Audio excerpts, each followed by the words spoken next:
What's up guys? Welcome back sa ating panibagong video. So ngayon guys, dumating na pala yung parcel natin no, na in-order. So ito yung order ni Bossing na Joson subwoofer speaker. So nagpa-order siya sa atin ng dalawang speaker na Joson dahil iti-testing niya. Ikakabit sa kanyang video key machine. So ngayon bubuksan na natin mga guys, tapos iti-testing natin yung mismong speaker. So let's go.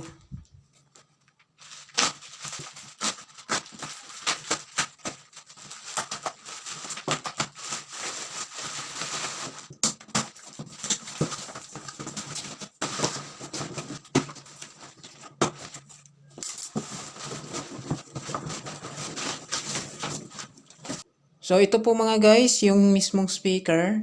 So brand name nito is Joson. Model niya is KW 3000M na 12 inches high power subwoofer. So titingnan natin guys.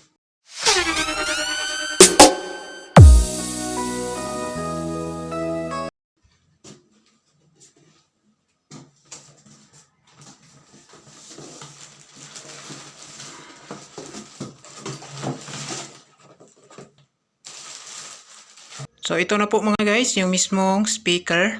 So brand name Joson. So meron siyang sticker. Ang ganda rito guys, meron po siyang cover dito. Metal po ito guys. Ayan. So ito yung maganda kinakabit sa mga video key box na meron na ganito cover. So medyo kalakihan siya. So size nito is 12 inches pero chance ako dito is nasa 13 inches yung lapa dito. Kasi meron tong additional. Yan. So check natin. Yan, malaki siya tapos makapal yung casing. So titingnan natin yung likuran niya. Yan. So ito po siya. Naka-double pala ito mga guys, double coil.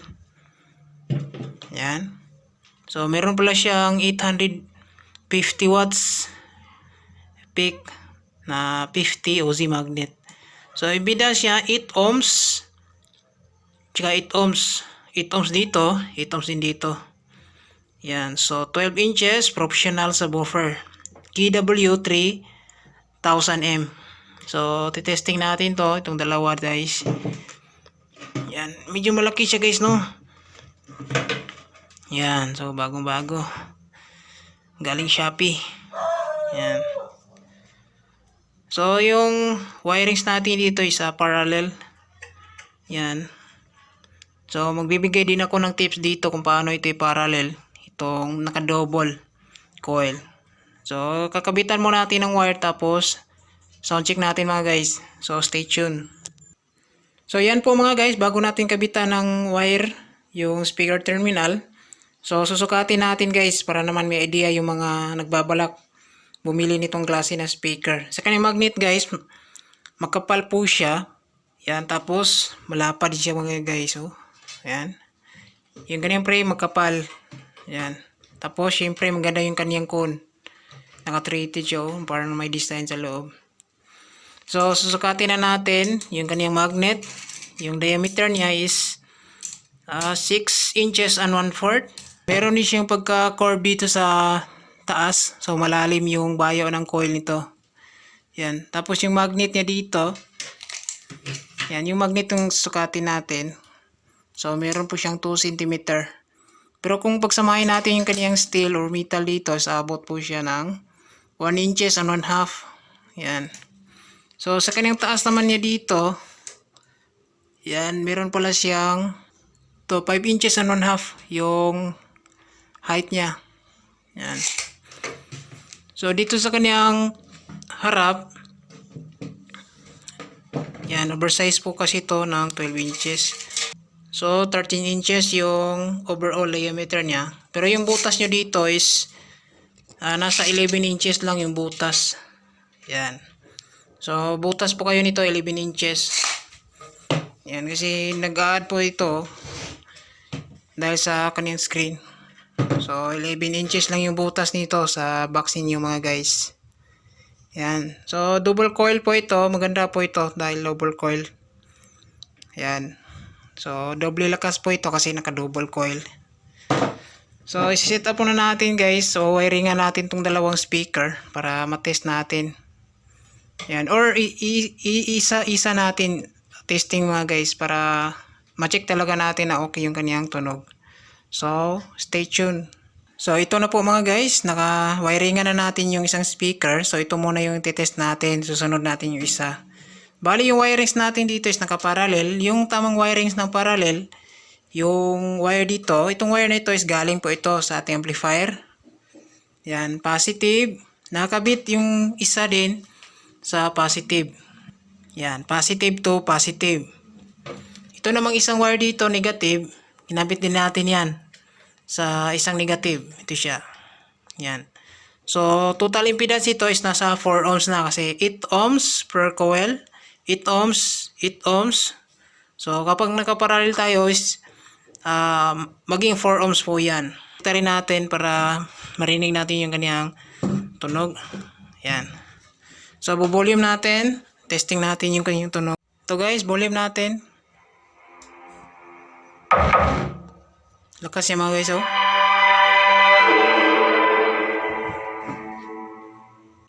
Yan, bumabayo din siya.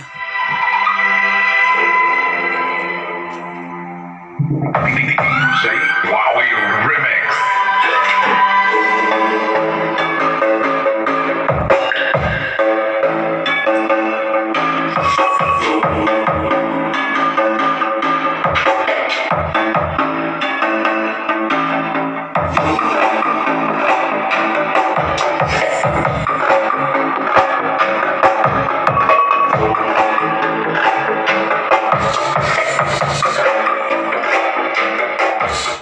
Yan. So, nagba-vibrate yung misa natin.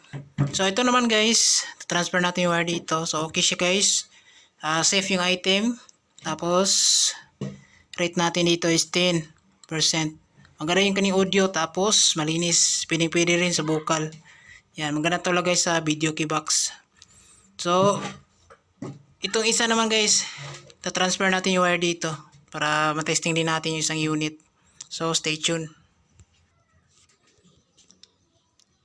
So ito po mga guys, na transfer na natin yung wire dito sa isang speaker. So titesting natin yung isa kung wala bang problema, no. Yan. So same connection, naka-parallel, positive to positive, negative to negative. Yan. So on natin ulit. Tapos testing. Connected tayo sa Bluetooth. Play natin.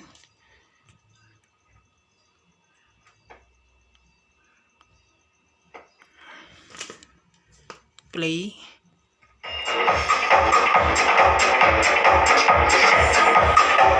One piso.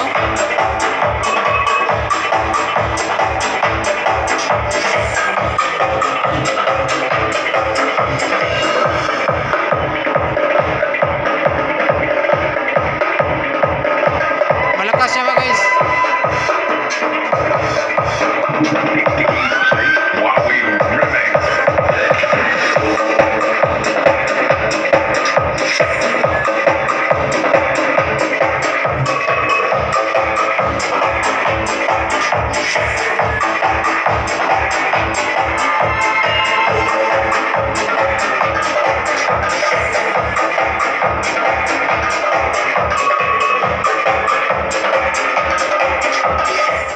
Yan. So, malakas yung bass niya. Titest naman natin siya sa vocal. Yung vocal lang yung maririnig natin. So, test natin mga guys. Ito guys, play natin sa vocal. So, naka-half lang yan. Low, high, tsaka equalizer. Check natin yung vocal.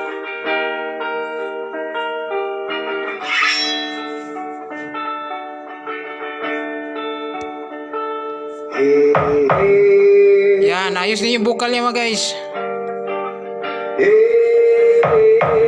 Buong buo yung kanyang vocal.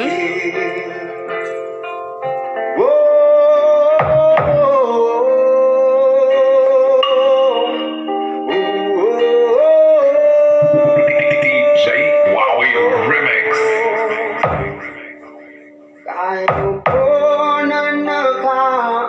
Yan, ayos. Ganda talaga guys, mga Joson. Malakas tapos malaki ba? May screen. At pagkamatanaw ninyo, tunay na kalagayan ko.